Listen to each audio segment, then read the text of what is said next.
බලන්න කොච්චර මේ මිනිස්සු දක්ෂද කියලා. නාසා ආයතනය ගැන කියන නාසා එකේ ඔය රොකට් පිළිබඳ අභ්‍යවකාශ ගමන් පිළිබඳ සියලු කැල්කියුලේෂන්ස් කරන එක කාන්තාවක් ගැන පහුගිය මම දැක්ක ආටිකල් එකක් තියෙනවා.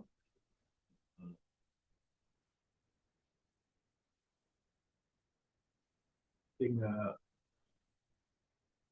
එයා තමයි ලොකු කැල්කියුලේෂන්ස් කරන්නේ. අපි ඒකේ මුලම හරිය ගැන හොයාගෙන යනවා. මුලම හරිය හොයාගෙන යනකොට මෙහෙම එකක් කියන්න ඕනේ. මොකක්ද? අපි කතා කරනවා රාශි ගැන.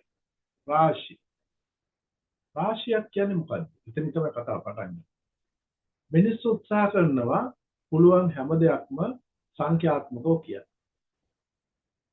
සංඛ්‍යා වලින් සහ ඒකක වලින්.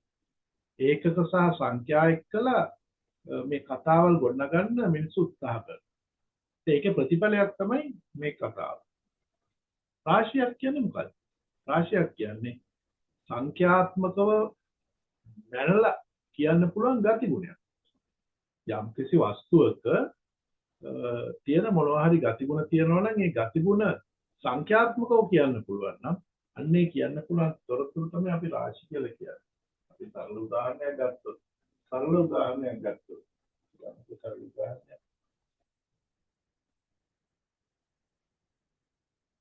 ඔව්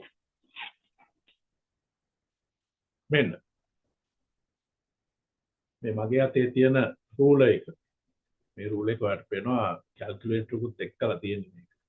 එතකොට මේ රූලර් එක ගැන කියනකොට මේකේ දිග පළල සංඛ්‍යාවකින් කියන්න පුළුවන් නේද?